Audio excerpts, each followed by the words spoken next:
Serial Pedang Kayu Harum judul ke-9. Pendekar Mata Keranjang. Karya Asmaraman Sukowati Ho Ping Hu. Bab 10. Waktu memang memiliki kekuasaan atas diri kita manusia secara mutlak. Hampir seluruh hidup ini kita isi dengan hal-hal yang ada hubungannya dengan waktu, atau yang dikuasai waktu.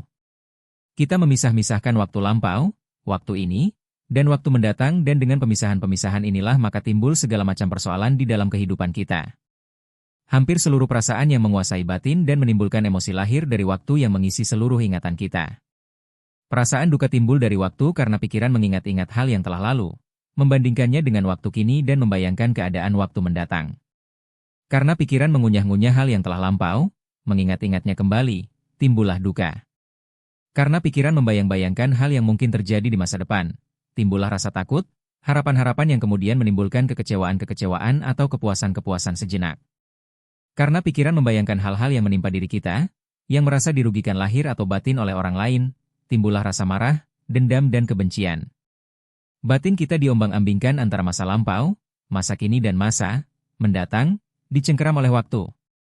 Melihat kenyataan-kenyataan yang dapat kita rasakan sendiri, hal ini merupakan sesuatu kenyataan yang tak terpisahkan dari kehidupan kita masing-masing, timbullah suatu pertanyaan yang amat penting. Dapatkah kita hidup terlepas dari cengkeraman waktu? Tentu saja yang dimaksudkan di sini adalah kehidupan batiniah. Kehidupan lahir tentu saja tidak dapat dipisahkan dari waktu. Masuk sekolah, kantor, naik kendaraan umum, dan sebagainya memang harus menurutkan jadwal waktu. Akan tetapi dapatkah batin bebas dari cengkeraman waktu, bebas dari pengenangan kembali hal yang lalu, bebas dari harapan-harapan masa mendatang, dan hidup saat demi saat, detik demi detik, hidup sekarang ini? Kalau dapat, jelas bahwa kita akan bebas pula dari duka, kebencian, ketakutan. Mungkinkah bagi kita untuk memutuskan ikatan dengan masa lalu? Menghabiskan sampai di sini saja segala urusan yang telah lalu? Dan tidak membayang-bayangkan, tidak mengharapkan, hal-hal yang belum terjadi? Hidup dan menikmati hidup saat demi saat, menghadapi dengan penuh kewaspadaan dan kesadaran akan segala yang terjadi saat demi saat, seperti apa adanya?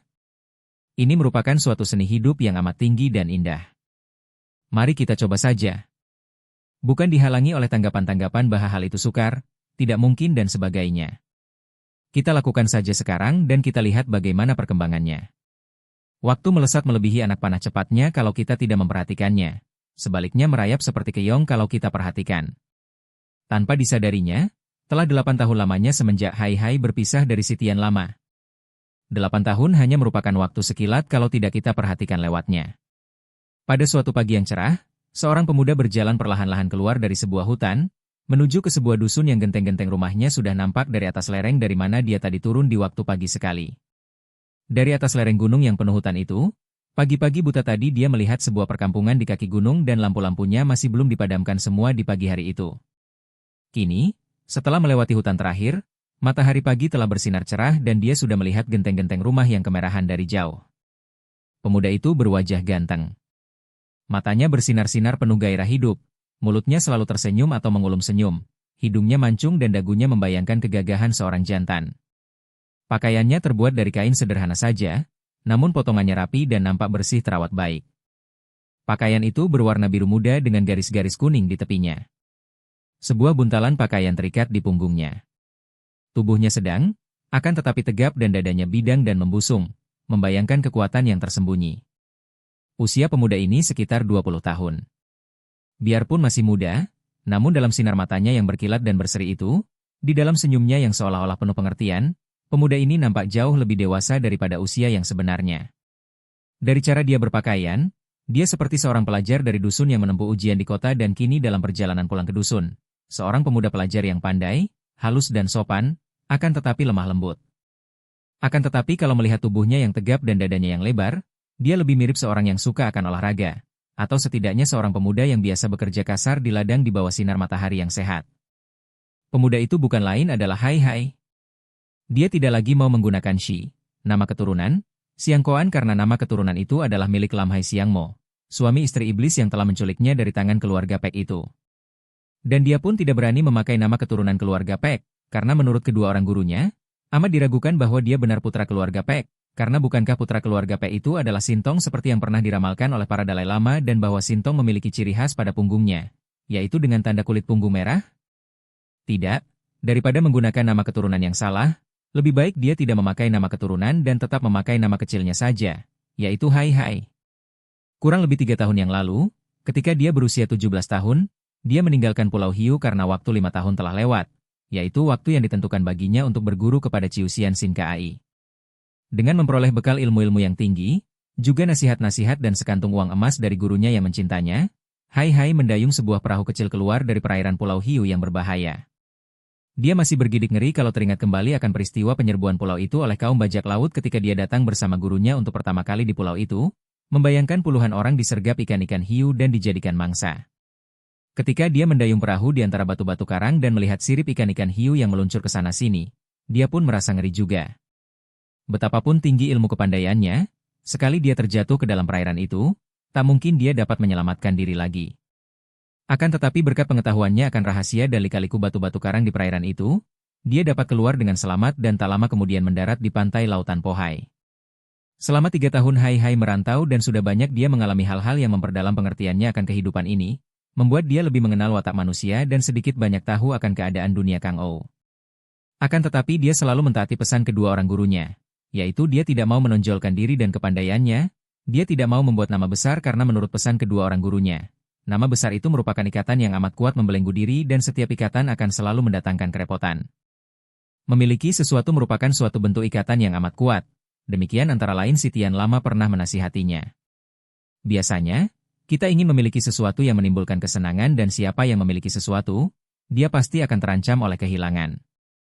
Ancaman inilah yang menimbulkan kekerasan dalam batin untuk menjaga dan mempertahankan apa yang dimilikinya itu. Karena kalau kehilangan, berarti dia akan kehilangan kesenangan-kesenangan yang didatangkan oleh yang dimilikinya itu. Dalam mempertahankan inilah terjadi kekerasan, permusuhan, kebencian dan selanjutnya. Dahulu, dalam usia 12 tahun, Hai Hai belum mengerti benar apa yang dimaksudkan oleh gurunya itu. Akan tetapi kini dia mengerti dan melihat kenyataan dan kebenaran dalam ucapan pendeta lama itu. Siapa yang memiliki dia akan menjaga yang dimilikinya dari kehilangan. Yang memiliki sajalah yang akan kehilangan. Yang tidak memiliki apa-apa takkan kehilangan apa-apa. Dan dia pun melihat kenyataan bahwa hanya orang yang tidak memiliki apa-apa, dalam arti kata batinnya tidak terikat oleh apapun, maka hanya dia itulah yang sesungguhnya penuh dengan segala sesuatu. Dan orang yang batinnya kosong, yang jiwanya kosong, memang haus untuk memiliki sesuatu atau dimiliki seseorang, dia membutuhkan sesuatu yang disenanginya untuk memenuhi kekosongan jiwanya. Memang banyak kenyataan aneh di dunia ini. Mengapa orang ingin memiliki benda-benda yang dapat dinikmati dengan penglihatan, pendengaran atau penciuman misalnya? Mengapa kita ingin memiliki bunga yang indah dan harum itu? Padahal, tanpa kita miliki sekalipun, dapat saja kita menikmati keindahan dan keharumannya. Mengapa kita ingin memiliki burung yang nyanyiannya demikian merdu? Bukankah tanpa memiliki sekalipun, kita sudah dapat menikmati kemerduan suara burung itu? Kita ingin memiliki segala-galanya. Bukan hanya memiliki benda-benda, bahkan memiliki manusia lain. Istri atau suami, anak-anak, keluarga menjadi milik kita yang kita kuasai, milik yang dapat menimbulkan kesenangan dan kebanggaan hati kita. Bahkan kita ingin memiliki nama besar, kedudukan, kehormatan. Si aku tak pernah puas, terus membesar dan berkembang. Badanku keluargaku, hartaku, namaku, kedudukanku, terus membesar sampai ke bangsaku, agamaku dan selanjutnya. Karena melihat betapa si aku ini sebenarnya bukan apa-apa, hanya seonggok daging hidup yang menanti saatnya kematian tiba dan kalau sudah mati segala miliknya itu terpisah dari aku. Maka si aku haus untuk mengikatkan diri dengan apa saja, untuk mengisi kekosongan dan kekecilannya, untuk tempat bergantung sesudah mati agar diingat terus, agar hidup terus. Kini Hai Hai telah menjadi seorang pemuda yang berusia 20 tahun, berwatak gembira, jenaka, memandang kehidupan dengan sepasang mata bersinar-sinar, wajah yang cerah penuh gairah hidup. Hidup baginya nampak indah dan segala hal dapat dinikmatinya sepenuhnya. Udara yang jernih sejuk dan nyaman, air, tumbuh-tumbuhan, buah-buahan, sayur-sayur, bunga-bunga dan segala yang nampak di permukaan bumi ini sesungguhnya amat indah dan segalanya itu dapat kita nikmati sepenuhnya. Dia memang suka akan keindahan dan karena inilah agaknya, maka terhadap kecantikan wanita dia peka sekali. Ketika Hai Hai berjalan seorang diri menuju ke dusun itu, tiba-tiba pendengarannya yang tajam menangkap suara ketawa merdu sekelompok wanita. Dia tersenyum gembira. Bagi Hai Hai, suara dan ketawa wanita memasuki telinganya seperti bunyi musik yang merdu dan selalu menimbulkan perasaan yang tenang, damai dan menyenangkan. Dia lalu membelok ke kiri, ke arah suara. Kiranya ada 7 orang wanita muda usia, antara 15-20 tahun, sedang mencuci pakaian dan mandi di sebuah sungai kecil yang mengalir di luar dusun itu. Air sungai itu cukup jernih karena mengalir dari pegunungan yang ditinggalkannya pagi tadi. Karena mandi di tempat umum sambil mencuci pakaian, gadis-gadis itu tidak telanjang sama sekali, melainkan mengenakan pakaian dalam yang tipis. Air yang membasahi tubuh dan pakaian itu membuat pakaian melekat dan dari tempat dia berdiri nampak tubuh-tubuh yang padat itu seperti tidak berpakaian saja. Pemandangan yang indah. Hai Hai tersenyum dan memilih tempat duduk di bawah pohon, di atas batu besar dari mana dia dapat nonton dengan enaknya, lalu menurunkan buntalan bekalnya dan mulai makan sepotong roti kering karena sejak pagi tadi dia belum sarapan. Seguci kecil arak yang tidak keras menemani roti kering itu, juga sepotong daging kering manis. Makin lezat rasa roti dan daging kering sederhana itu karena pemandangan yang amat menarik hatinya. Betapa lembut dan padat tubuh gadis-gadis itu, dengan kulit yang berkilau mulus tertimpa matahari pagi. Dan wajah-wajah itu demikian manis. Dan suara sendau gurau itu demikian riang gembira, merdu seperti tiupan suling. Dengan gigi putih kadang-kadang berkilau kalau gadis-gadis itu tersenyum gembira. Selama 3 tahun merantau ini, dan dirinya menjadi semakin dewasa, sudah banyak Hai-Hai bertemu dan bergaul dengan wanita. Akan tetapi pergaulannya itu selalu dibatasinya. Dia tidak pernah melupakan kuliah yang diterimanya dari Ciusian Sinkai. Tidak, dia belum siap untuk menjadi suami dan ayah. Dia belum siap untuk menikah. Dan dia pun tidak mau menjadi seorang laki-laki pengecut yang tidak bertanggung jawab, menghamili seorang gadis lalu meninggalkannya begitu saja. Karena itu, dia selalu berhati-hati, tidak membiarkan dirinya terseret terlalu jauh dan selalu dia menyingkir dan menjauhkan diri kalau pergaulannya dengan seorang wanita menjadi terlampau erat dan nampak bayangan bahaya terseret ke dalam pelaksanaan hal yang dipantangnya. Dan sejauh ini, dia berhasil. Keadaan Hai-Hai memang berbeda dengan keadaan pemuda pada umumnya, atau para pria kalau melihat wanita-wanita cantik.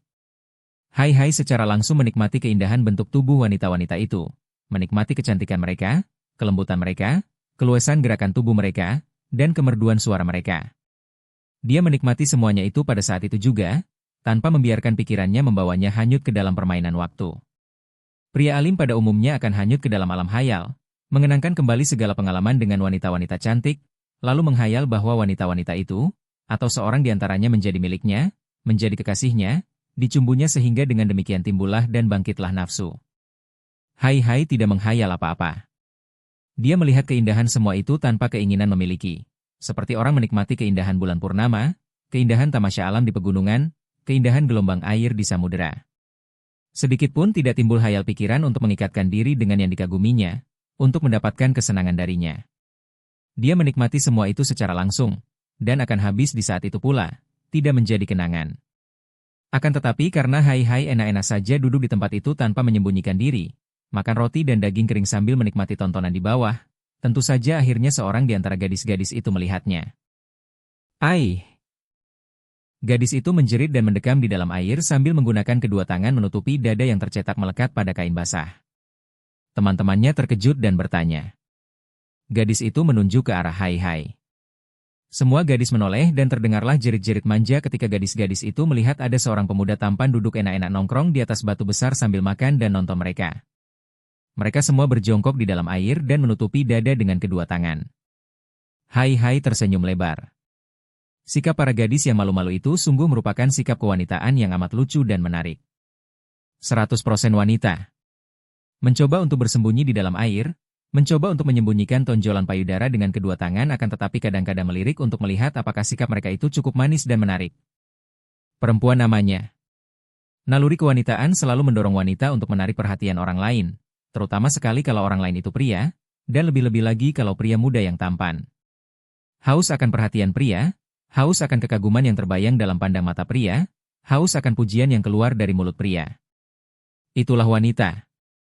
Seorang di antara para gadis itu, yang paling tua usianya kurang lebih 19 tahun, agaknya yang paling tabah di antara mereka. Melihat betapa pemuda tampan yang nongkrong itu masih enak-enak makan sambil terus memandangi mereka, dan ternyata pemuda itu seorang asing, bukan pemuda dari dusun mereka, ia lalu berkata dengan nada suara marah. Kau pemuda kurang ajar. Tidak sopan. Hai-Hai membelalakan matanya, dan sebelum menjawab, dia mendorong makanan di dalam mulutnya dengan seteguk arak anggur. Kemudian dia membersihkan kedua tangannya dan sambil memandang ke arah 7 orang gadis yang berjongkok di dalam air itu, dia berkata, suaranya lantang dan tidak dibuat-buat. Sungguh aneh. Kenapa kalian marah-marah? Bukankah sudah wajar kalau yang indah-indah itu ditonton dan dikagumi? Aku melihat dan mengagumi bunga indah, burung-burung yang bersuara merdu dan manja, aku nonton mereka sepuasku, dan mereka tidak menjadi marah. Yang indah-indah memang baru nampak indah kalau ditonton dan dikagumi, bukan? Apa yang indah? Tanya gadis itu. Apa yang indah? Hai bangkit berdiri di atas batu besar itu dan mengembangkan kedua lengannya. Kalian masih bertanya lagi? Kalian inilah yang indah. Wajah kalian begitu manis dan cerah, sinar mata begitu indah berseri. Senyum kalian di bibir yang segar itu, kedua pipi yang kemerahan, bentuk tubuh yang demikian sempurna. Suara kalian yang demikian merdu. Demikian banyak keindahan pada diri kalian dan kalian masih bertanya apanya yang indah? Amboi, kalian adalah gadis-gadis dusun yang benar-benar polos, wajar dan tidak berpura-pura. Makin mengagumkan, seperti sekumpulan bunga mawar hutan yang liar akan tetapi semakin cerah warnanya dan semakin semerbak harumnya. Wahai nona-nona cantik jelita, tadi aku hampir terpesona dan menyangka bahwa kalian adalah sekumpulan bidadari dari kahyangan yang turun mandi di sungai ini. 7 orang gadis itu adalah gadis-gadis dusun sederhana. Melihat pemuda yang tampan itu berdiri di atas batu dan mengucapkan kata-kata yang amat indah bagi mereka itu, yang penuh dengan pujian-pujian, dengan laga seperti seorang pemain panggung yang pandai, menjadi melongo.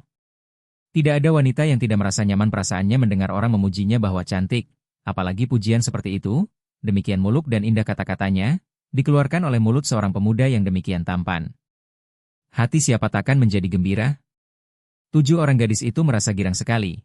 Walaupun masih mereka sembunyikan di balik senyum-senyum yang mulai timbul, bahkan terdengar suara ketawa kecil tertahan. Jangan-jangan itu hanya rayuan gombal, terdengar seorang di antara para gadis itu berkata lirih. Akan tetapi cukup bagi pendengaran hai-hai yang tajam terlatih untuk menangkapnya. Astaga, nona manis, aku mohon janganlah engkau demikian kejam menuduh aku mengeluarkan rayuan gombal. Rayuan gombal adalah rayuan yang mengandung pamrih untuk bermuka-muka dan menjilat-jilat. Sedangkan aku tidak mempunyai pamrih apa-apa terhadap kalian, kecuali memang aku merasa terpesona dan kagum akan keadaan kalian yang bagaikan bunga-bunga yang bermandikan embun di waktu pagi, demikian segar dan cerah dan cantik dan harum. Tentu saja para gadis itu semakin tertarik dan gadis tertua tadi bertanya. Siapakah engkau dan mau apa engkau berada di sini mengintai kami yang sedang mandi dan mencuci pakaian? Hai tersenyum. Selama perantauannya yang 3 tahun ini, banyak sudah dia bergaul dengan gadis-gadis cantik dan dia pun tahu bahwa kalau seorang gadis sudah mau melayani bicara, itu tanda si gadis tertarik dan dapat diajak berkenalan. Namaku Hai. Dia menjura dengan sikap hormat. Dan aku kebetulan lewat di sini. Perutku lapar dan aku lalu beristirahat di sini sambil sarapan dan mengagumi kalian. Apakah kau tidak akan berbuat kurang senonoh dan kurang ajar terhadap kami? Hai mengerutkan alisnya dan menunjuk ke atas dan ke bawah. Langit dan bumi menjadi saksi dan akan menghukum aku kalau aku mempunyai niat buruk dan kurang ajar terhadap kalian, nona-nona manis. Sebagai bukti bahwa aku ingin sekedar berkenalan dan bersahabat, marilah kalian kuundang untuk sarapan pagi, aku masih membaca cukup banyak roti dan daging kering. Dia mengeluarkan sebungkus roti dan sebungkus daging, lalu dibukanya dan dipamerkan kepada gadis-gadis itu. Roti ini bukan roti biasa melainkan roti istimewa yang dicampuri kenari. Dan daging ini pun lezat bukan main karena ini adalah daging dendeng manis dari daerah Kuelin, sedap dan gurih. Dan aku pun masih mempunyai seguci anggur yang tidak keras, wangi dan manis. Silakan, nona-nona. Kembali gadis-gadis itu tertawa kecil cekikikan, ditahan dan mereka saling berbisik dan merupakan kelompok yang lucu. Lalu yang tertua berkata, kami mau naik akan tetapi engkau berbaliklah agar kami dapat mengenakan pakaian kering yang patut. Hai maklum akan batas godaannya.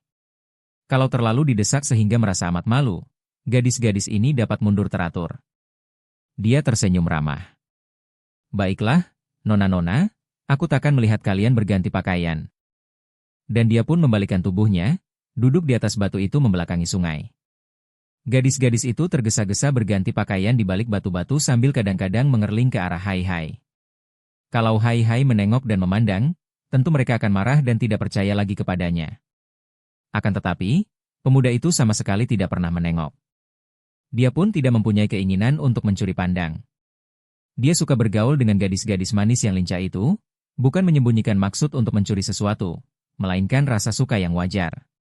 Karena melihat pemuda itu benar-benar tidak pernah menengok, 7 orang gadis itu menjadi percaya dan setelah berganti pakaian kering dan mengumpulkan cucian, mereka lalu membawa keranjang pakaian keluar dari sungai, mendaki tebing sungai dan menghampiri batu besar di mana Hai Hai duduk, sambil tertawa-tawa kecil. Apakah aku sudah boleh memandang?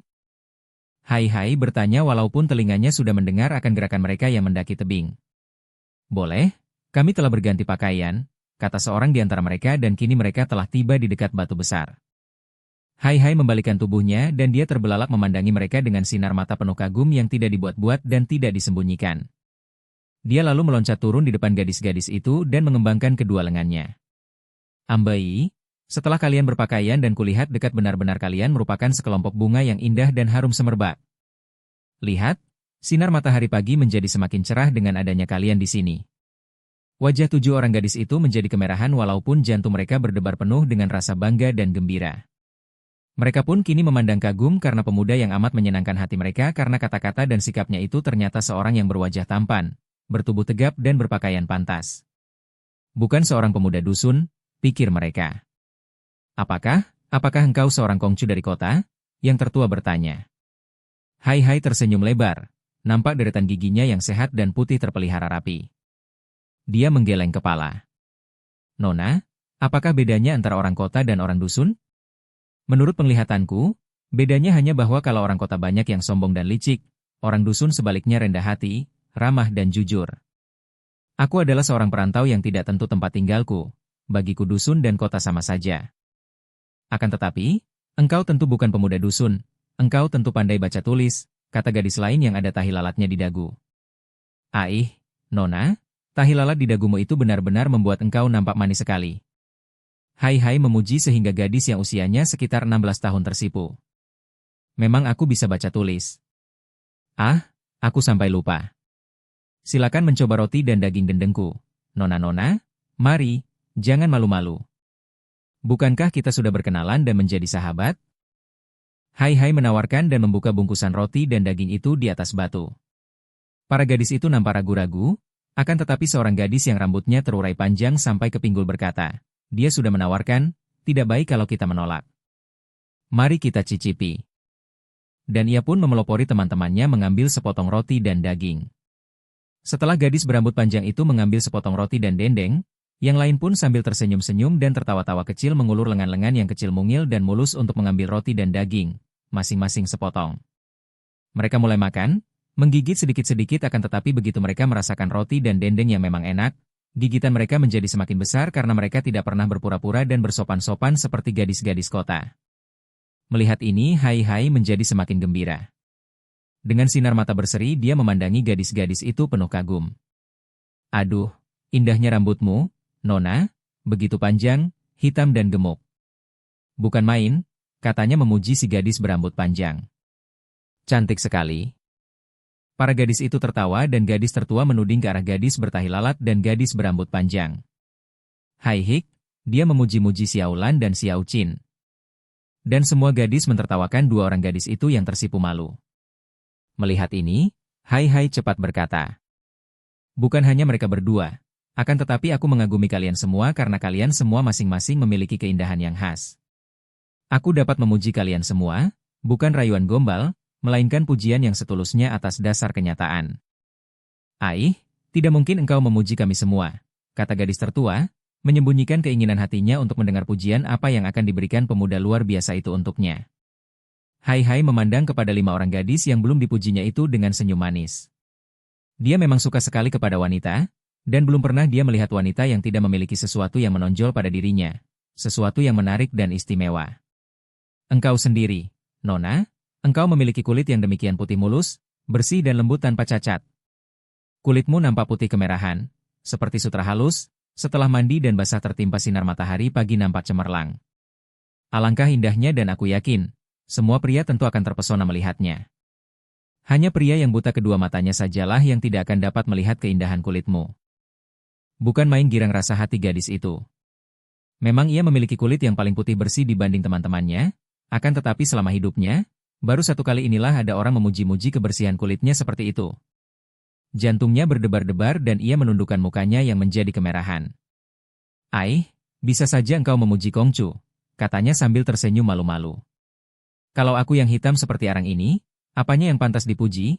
Tiba-tiba gadis berusia 17 tahun yang memang berkulit agak kehitaman berkata, menantang dan teman-temannya memperhatikan pemuda itu. Akiu ini memang dianggap paling buruk di antara mereka karena kulitnya memang lebih hitam daripada yang lain. Hai memandang gadis itu, sinar matanya mencari-cari dan akhirnya dia berseru. Ah, siapa bilang kau buruk, Nona?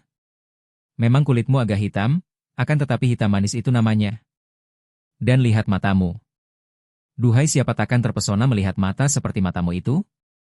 Demikian jeli, demikian jernih, demikian indah bentuknya. Sepasang matamu itu saja sudah cukup untuk menundukkan hati setiap pria, Nona. Dan kini kawan-kawan Nona berkulit kehitaman itu baru melihat bahwa si Akiu memang memiliki mata yang indah. Dan engkau, Nona, keistimewaan. Yang ada padamu adalah bentuk wajahmu ini satu yang dinamakan bentuk wajah bulat telur. Manis bukan main, dengan dagu meruncing dan tulang pipi agak menonjol. Bentuk wajah seperti yang kau miliki itu membuat semua bagian mukamu menjadi nampak manis sekali, kata Hai memuji gadis berikutnya yang tersipu-sipu malu-malu senang. Dan jarang ada gadis memiliki hidung dan mulut sepertimu, Nona, katanya lagi memandang gadis berbaju hijau, gadis ke-6. Hidungmu kecil mancung cocok sekali dengan mulutmu yang kecil dengan bibir yang penuh dan merah membasah. Ambai. Mata pria takkan mau berkedip memandangi mulutmu itu.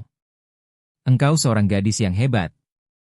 Dan tentu saja gadis itu hanya dapat mengeluarkan suara, yang manja dan tersipu-sipu seperti yang lain. Dan engkau? Hai memandang gadis ketujuh atau yang terakhir. Bentuk tubuhnya, Nona. Sungguh bagaikan setangkai bunga sedang mekar. Pinggangmu ramping, tubuhmu, sungguh menggairahkan setiap orang pria yang memandangnya. Semua pria dapat tergila-gila memandang bentuk tubuh seorang wanita seperti bentuk tubuhmu ini. 7 orang gadis itu semua telah mendapat giliran dipuji-puji oleh Hai dan mereka yang menerima pujian menjadi girang bukan main. Akan tetapi setiap kali Hai memuji seorang gadis, yang lain merasa tak senang dan iri. Kongcu, kata gadis tertua yang kulitnya putih. Jangan menyebut Kongcu, tuan muda, membikin aku malu saja. Namaku Hai dan kalian boleh saja menyebut aku Kakak Hai. Kak Hai yang baik, kata gadis tertua. Engkau memuji kami semua, katakanlah siapa di antara kami yang kau anggap paling menarik? Gadis-gadis yang lain tersenyum dan tertawa, ikut pula mendesak dan suasana menjadi gembira sekali. Mereka tertawa-tawa, merubung Hai yang menjadi girang sekali. Di rubung 7 orang gadis cantik dan segar itu merasa seperti berada di taman kahyangan dikelilingi 7 orang bidadari jelita. Dia pun tertawa-tawa gembira. Alangkah bahagianya hidup ini. Di setiap keadaan terdapat hal-hal yang dapat dinikmati, yang mendatangkan rasa gembira di hati. Aku menjadi bingung kalau disuruh mengatakan siapa yang paling menarik.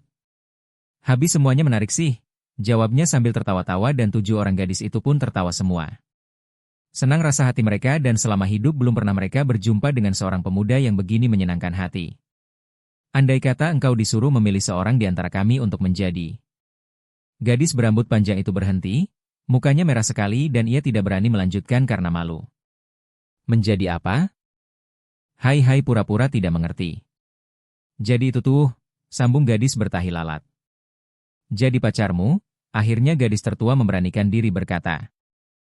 Engkau akan memilih yang mana, Kak Hai? Hai tertawa bergelak di tengah-tengah para gadis itu. Wah repotnya. Pilih yang mana, ya? Dia memandang kepada mereka satu demi satu untuk menimbulkan suasana penuh harapan yang menegangkan hati mereka, kemudian menyambung, aku pilih semuanya. Hahaha. Gadis-gadis itu menjerit kecil dan tertawa-tawa dengan sikap manja dan genit. Mereka pun menikmati keadaan yang luar biasa, menggembirakan dan sekaligus membangkitkan gairah hidup dan semangat muda mereka. Mereka merasa demikian bebas dekat pemuda ini, bebas akan tetapi tidak merasa terancam. Pemuda ini sama sekali tidak kurang ajar, pandang matanya demikian jenaka namun lembut, tanpa kandungan pandang mata penuh nafsu yang kurang sopan. Biasanya, mereka merasa betapa pandang mata pria kalau ditujukan kepada mereka seolah-olah hendak meraba-raba tubuh mereka, bahkan seolah-olah sinar mata pria hendak menelanjangi mereka. Pemuda ini tidak. Ucapan-ucapannya yang mengandung pujian bukan rayuan belaka, melainkan pujian yang wajar dan setengah kelakar. Baik Hai maupun gadis itu tidak tahu bahwa tidak jauh dari situ, di balik semak-semak belukar, Sejak tadi ada sepasang mata jeli yang mengintai dan mengikuti setiap gerakan maupun kata-kata mereka. Sepasang mata yang amat tajam, yang kadang-kadang memancarkan kemarahan, kadang-kadang juga kegembiraan. Pemilik sepasang mata ini adalah seorang gadis yang usianya kurang lebih 18 tahun. Terjadi hal lucu pada gadis pengintai ini ketika Hai Hai tadi memuji para gadis itu satu-satu. Kalau Hai Hai memuji rambut seorang di antara mereka, tak terasa lagi ia pun meraba rambutnya. Kalau Hai Hai memuji hidung seorang gadis, ia pun otomatis meraba hidungnya sendiri dan seterusnya. Ketika Hai Hai dirubung oleh para gadis itu dan mereka semua tertawa-tawa dengan girang, gadis pengintai itu mengerutkan alisnya dan mengamati mereka dengan pandang mata tajam. Si mata keranjang. Berkali-kali mulutnya mengeluarkan bisikan mendesis dan pandang matanya terhadap Hai Hai menjadi keras dan semakin tajam. Para gadis itu sampai lupa waktu ketika mereka bersendau gurau dengan Hai Hai. Semua bekal roti dan dendeng pemuda itu sudah habis mereka makan, dan kini Hai Hai meranyakan nama mereka. Seperti sekelompok burung, dengan suara merdu dan gaya masing-masing, mereka memperkenalkan nama mereka. Pada saat itu, datanglah belasan orang laki-laki tua muda. Mereka datang dari dusun karena mereka adalah penghuni dusun itu, ada yang menjadi ayah atau kakak dari para gadis yang sedang bersendau gurau dengan Hai Hai. Seorang anak kecil tadi melihat betapa gadis-gadis itu merubung seorang pemuda asing dan tertawa-tawa, maka dia berlari ke dusun dan melaporkan kepada para penduduk. Berkumpullah belasan orang dan mereka kini menuju ke tepi sungai kecil. "Apa yang kalian lakukan?" bentak seorang kakek kepada mereka. Hai Hai dan 7 orang gadis itu sedang bercakap-cakap dan mereka tertawa-tawa mendengar sebuah dongeng yang diceritakan Hai Hai kepada mereka. Sebuah dongeng lucu. Terkejutlah 7 orang gadis itu dan mereka semua menoleh. Kiranya kepala dusun sendiri yang menegur mereka dan tentu saja mereka menjadi ketakutan, cepat mengumpulkan cucian mereka dan mundur menjauhi Hai Hai. "Tidak apa-apa, kami hanya bercakap-cakap."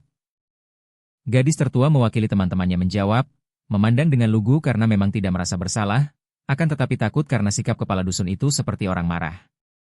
"Siapa dia?" Kepala dusun itu menuding ke arah Hai Hai yang sudah turun dari batu besar yang didudukinya tadi. "Dia. Kakak Hai dan baru saya kami berkenalan dan..." Tidak pantas anak perawan bercengkerama dengan pria yang asing, bersendau gurau tak mengenal sopan santun. "Hayo kalian pulang sana," bentak kepala dusun itu dengan marah. 7 orang gadis itu semakin ketakutan. Mereka melempar pandang ke arah Hai Hai dengan khawatir sekali, takut kalau pemuda yang menyenangkan itu akan dipukuli orang-orang dusun yang kelihatannya marah itu. Dia tidak melakukan apa-apa yang tidak pantas. Dia tidak bersalah apa-apa.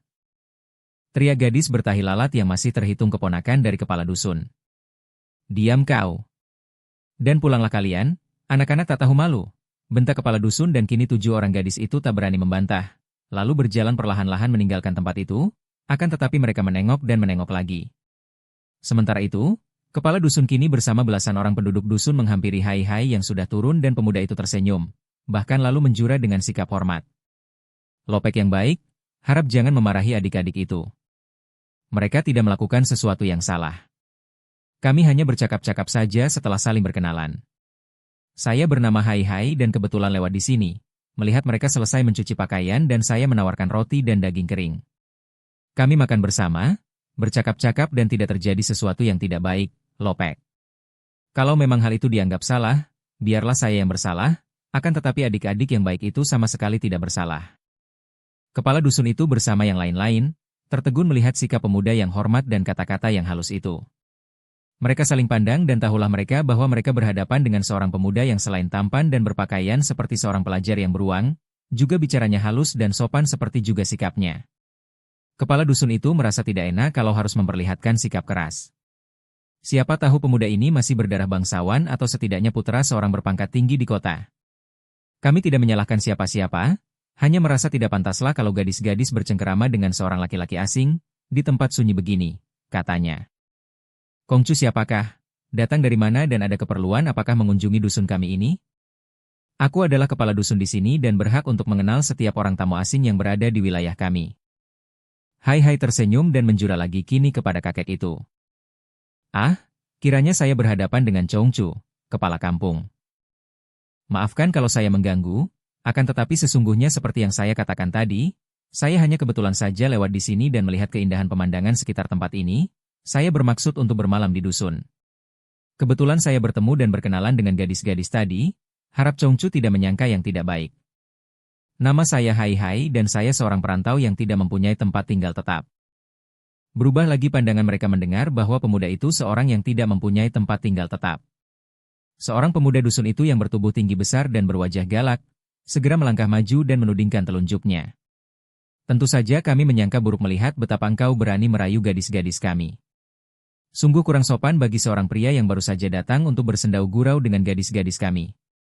Pemuda ini menaruh hati kepada gadis yang bertahi lalat di dagunya dan sejak tadi dia sudah merasa cemburu dan iri hati sekali terhadap pemuda tampan ini. Apalagi melihat betapa gadis yang dicintanya itu nampak membela si pemuda asing. Kembali, Hai Hai hanya tersenyum menghadapi hardikan ini. Maaf, sungguh aku tidak mengerti mengapa hanya bicara dan bersendau gurau secara baik-baik saja dianggap tidak sopan? Kalau aku berbuat tidak sopan, tentu gadis-gadis itu sudah menjadi marah atau melarikan diri. Sebaliknya, mereka suka bersahabat dan makan bersama-sama aku di sini. Karena engkau orang kota pandai merayu. Engkau hendak memikat gadis-gadis dusun dengan rayuanmu, ya? Lebih baik engkau cepat minggat dari sini sebelum aku kehilangan kesabaran dan menghajarmu sampai babak belur. Pemuda itu dengan hati panas dan dengan kedua tangan terkepal mengancam. Hai Hai tidak menjadi marah. Malah dia tersenyum lebar memandang pemuda itu. Engkau sungguh mengagumkan, sobat. Karena cintamu kepada seorang di antara adik-adik itu, maka engkau menjadi panas hati dan hendak menghajarku. Pemuda itu terbelalak. Mukanya menjadi merah dan beberapa orang temannya tertawa mendengar ini karena memang mereka tahu bahwa temannya ini jatuh hati kepada gadis bertahi lalat yang nama panggilannya Xiaolan itu. Sudah, tak perlu banyak cakap lagi. Pergilah sekarang juga. Pemuda itu menghardik dan maju semakin dekat, siap untuk memukul. Hai Hai tetap tenang dan dia memandang kepada kepala dusun yang sejak tadi hanya diam saja menjadi penonton. Lo Chongchu, sudah benarkah saya diusir dari dusun ini tanpa dosa? Bagaimana kalau saya pergi kemudian aku mengabarkan perlakuan dan sikap kalian terhadap para tamu yang datang ke dusun ini? Kepala dusun menjadi bimbang. Siapa tahu pemuda tampan itu benar-benar putra atau setidaknya sahabat dari pejabat tinggi di kota. Dia pun menengahi dan menarik lengan pemuda itu agar mundur. Sudahlah, selama tidak ada keluhan dan laporan dari anak gadis kami, maka kami habiskan saja perkara ini. Akan tetapi, untuk menjaga agar tidak terjadi keributan, kami harap Kongcu suka pergi dari sini. Saya bukan tuan muda, dan harap jangan sebut saya dengan Kongcu. Dan saya sudah memutuskan untuk bermalam di tempat ini. Apakah dilarang untuk seorang yang melakukan perjalanan untuk berhenti di sini barang 1-2 malam? Kepala dusun itu menarik napas panjang. Pemuda ini terlalu tenang dan sikapnya amat ramah dan baik, tak pernah memperlihatkan sikap sombong atau marah. Tidak baik kalau terus bersikap kaku. Terserah kepadamu, orang muda. Akan tetapi ketahuilah bahwa di dusun kami tidak ada penginapan, dan para penduduk tentu tidak akan ada yang suka menerimamu sebagai tamu. Kalau engkau suka bermalam di tempat terbuka seperti di sini, terserah kepadamu. Setelah berkata demikian, kepala dusun itu lalu mengajak orang-orangnya untuk pulang ke dusun karena mereka harus melakukan pekerjaan masing-masing. Pemuda tinggi besar itu masih memandang dengan mata tajam kepada Hai Hai, lalu sebelum dia pergi bersama yang lain, masih sempat dia mengancam. Awas! Kalau engkau berani mendekati gadis-gadis kami lagi, aku benar-benar akan mencari dan menghajarmu. Hai Hai hanya tersenyum dan menggerakkan pundaknya sambil menduga-duga, gadis yang mana dari ketujuh gadis tadi yang dicinta pemuda ini. Kasihan gadis itu, tentu kelak akan menjadi bulan-bulan kemarahan pemuda ini kalau sudah menjadi suaminya karena pemuda ini pencemburu benar.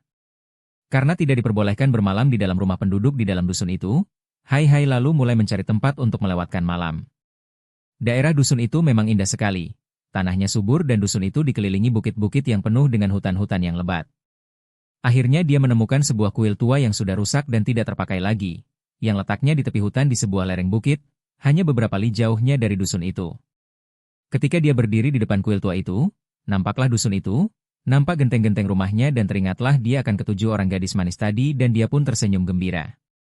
Sebuah dusun yang subur dan indah pemandangannya, dengan gadis-gadisnya yang segar dan manis. Sayang para penghuninya salah paham dan mengira dia akan berbuat kurang ajar.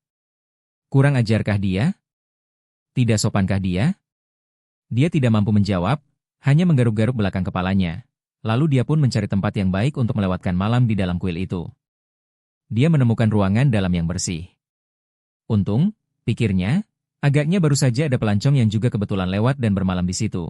Karena ruangan itu bersih dan nampak bekas-bekas bahwa ada orang yang membersihkannya. bahkan membuat api unggun di situ. Dengan perasaan lega dia melepaskan buntalan yang dipanggulnya di punggungnya, dan duduk bersila melepaskan lelah di lantai yang sudah dibersihkan orang lain untuknya itu. Dia tidak tahu bahwa orang lain yang membersihkan lantai itu untuknya, kini mengintai dari jauh dan mengomel panjang pendek. Sialan dangkalan. Susah-susah aku membersihkan ruangan itu, yang memakai orang lain dan pemuda yang mata keranjang itu lagi. Yang mengomel panjang pendek ini adalah seorang gadis bermata tajam, bukan lain adalah gadis yang tadi melakukan pengintaian ketika Hai Hai bersendau gurau dengan 7 orang gadis dusun. Dengan perasaan gemas, gadis itu lalu berloncatan dan gerakannya sedemikian ringan dan cepatnya sehingga kalau ada orang yang melihatnya tentu akan tercengang keheranan. Dengan muka merah saking marahnya, gadis itu sudah memasuki kuil tanpa mengeluarkan suara dan tahu-tahu sudah berada di dalam ruangan di mana Hai Hai masih duduk bersila. Senja telah mendatang, namun matahari belum kehilangan semua sinarnya sehingga di dalam ruangan kuil rusa itu masih cukup terang. Hei! Gadis itu menghardik dengan nyaring. Hai Hai terkejut, membuka kedua matanya dan begitu dia melihat wajah gadis itu, dia pun meloncat bangun dan dengan mata terbelalak dia pun berseru. Hei! Hal yang mengejutkan hati gadis itu pula. Ada apa kau berteriak seperti orang gila? Bentaknya. Wah, itu wajahmu itu. Gadis itu otomatis membawa kedua tangan ke wajahnya. Apakah pipinya coreng-moreng? Rambutmu itu. Hai Hai melanjutkan dan kembali si gadis meraba kepalanya. Takut kalau rambutnya aut-autan. Matamu. Hidungmu. Mulutmu. Tahi lalat di dagumu. Kulitmu dan bentuk tubuhmu. Hei! Apakah engkau sudah gila? Teriak gadis itu, merasa dipermainkan. Tidak, siapa yang mempermainkan? Tapi, engkau tentu bidadari dari kahyangan. Atau siluman. Kenapa begitu cepat engkau mengambil alih setiap keindahan dari 7 orang gadis dusun tadi? Lihat, wajahmu bulat telur, sepasang matamu seperti mata bintang, hidungmu mancung, mulut kecil merah membasah, rambutmu hitam gemuk panjang, kulitmu putih halus, bentuk tubuhmu ramping dan indah. Sungguh masih ditambah tahi lalat di dagumu lagi. Lengkaplah sudah. Bukan main marahnya gadis itu. Ia memang merasa jantungnya berdebar girang oleh pujian-pujian itu, akan tetapi ia dimaki siluman. Kau bilang aku siluman? Engkaukah yang monyet-munyuk, cacing dan kacoa, anjing babi tikus? Mendengar makian-makian itu nyerocos keluar dari mulut yang manis itu, Hai Hai terbelalak dan mengangkat kedua tangan ke atas. Ampun ya para dewi. Kenapa engkau marah-marah dan memaki-maki aku seperti itu? Apakah engkau kira aku akan bersikap seperti perawan-perawan dusun yang lemah dan takluk menghadapi semua rayuan gombalmu? Jangan harap, ya. Gadis itu mengeluarkan suara dari hidung dengan sikap mengejek dan memandang rendah, tangan kirinya dikibaskan seperti orang mengusir lalat. Hai Hai terpesona. Selama perjalanannya, selama dia menjadi dewasa dan berkenalan dengan banyak wanita, belum pernah rasanya dia bertemu dengan seorang gadis yang demikian hebat dan kuat daya tariknya. Dan dia tadi tidak sekedar memuji atau merayu. Gadis itu bertubuh ramping, kulit tubuhnya putih mulus, rambutnya hitam panjang dikuncir dan digelung, dihias dengan perhiasan rambut yang indah, mukanya bulat telur, hidungnya kecil mancung, matanya tajam seperti bintang, mulutnya kecil berbibir merah membasah, dan di dagunya ada setitik tahi lalat hitam. Semua keistimewaan 7 orang gadis dusun itu ditemui dalam diri gadis ini. Dan semua kehebatan ini dimiliki seorang gadis yang luar biasa galaknya. Galak seperti setan, datang-datang memaki-maki padanya dan dalam pandang mata yang bersinar tajam itu nampak jelas keganasan dan kekerasan hatinya. Melihat pakaiannya yang indah dan caranya bicara, dia dapat menduga bahwa gadis ini bukan seorang gadis dusun. Ya ampun. Apakah kesalahan hamba terhadap Paduka? Maka Paduka Putri yang agung menjatuhkan kemarahan yang demikian besarnya terhadap diri hamba? Hai Hai masih berusaha untuk meredakan kemarahan gadis itu dengan sikapnya yang terlalu hormat dan lucu. Akan tetapi agaknya gadis itu sama sekali tidak tertarik akan sikap Hai Hai dan tidak mau melayani kelakarnya. Laki-laki mata keranjang. Akulah yang membersihkan ruangan ini, dan engkau yang baru datang mau enak-enak saja memakainya? Hayo pergi tinggalkan tempat istirahatku ini. Ampun Dewi. Kiranya begitu? Hai Hai benar-benar tertegun mendengar ini.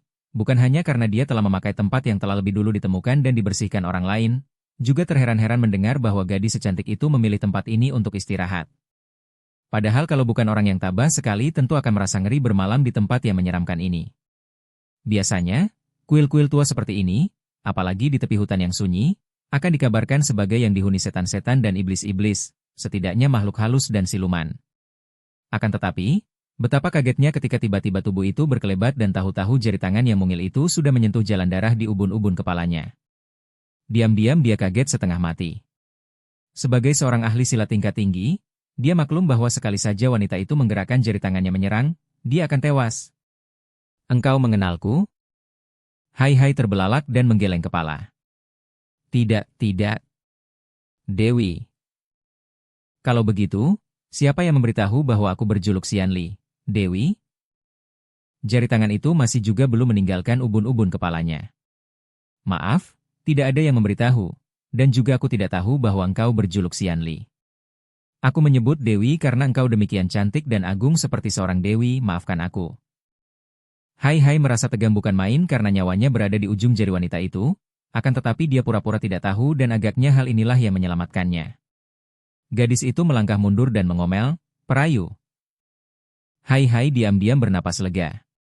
Baru saja dia lolos dari maut yang amat mengerikan dan kini tahulah dia bahwa dia berhadapan dengan seorang gadis Kang Ou yang memiliki ilmu kepandaian tinggi. Kalau tidak tentu tidak akan mampu mengancam ubun-ubun seperti itu. Dia harus bersikap waspada sekali ini. Maafkan aku, Nona. Sesungguhnya bukan maksudku untuk merayu atau kurang ajar terhadapmu.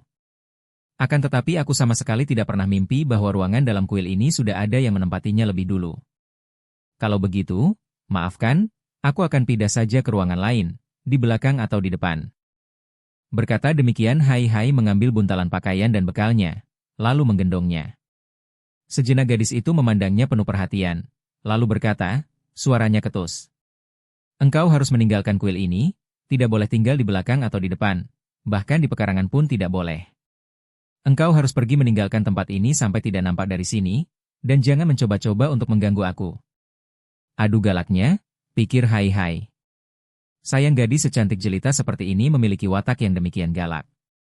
Tapi, Nona, aku tidak akan mengganggumu, dan kiranya engkau pun hanya orang lewat saja yang kemalaman dan singgah di kuil ini. Kuil tua ini tidak ada yang punya, bukan? Siapa saja boleh beristirahat di sini. Cukup. Tahukah engkau bahwa baru saja nyawamu nyaris melayang? Aku tidak biasa mengampuni orang untuk kedua kalinya. Pergilah dan jangan banyak membantah lagi.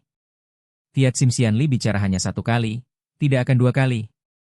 Yang kedua kalinya, tanganku yang bicara dan nyawamu melayang. Pergi. Hai mengerutkan alisnya. Hatinya merasa kecewa sekali. Gadis ini demikian cantik jelita dan manis, akan tetapi juga demikian galak, ganas dan keras. Ingin dia mencoba kepandaian gadis ini, akan tetapi dia tahu bahwa kalau dia melakukan hal itu, tentu akan menimbulkan kemarahan dan kebencian di hati gadis yang ganas ini.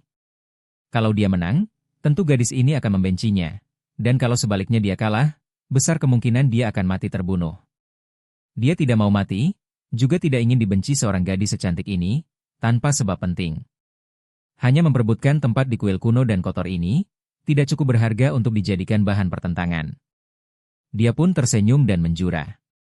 Baiklah, Nona, aku pergi dan mudah-mudahan Nona akan dapat tidur nyenyak malam ini di tempat yang serem dan banyak setannya ini. Selamat tinggal. Dan dia pun melangkah pergi, diikuti pandang mata gadis itu yang mengerutkan alisnya. Tak sedap rasa hatinya mendengar ucapan Hai itu. Tentu saja ia tidak takut setan, akan tetapi bayangan-bayangan yang menyeramkan dapat saja mengganggu tidurnya malam ini. Sialan, gerutunya, bertemu dengan pemuda berandalan mata keranjang,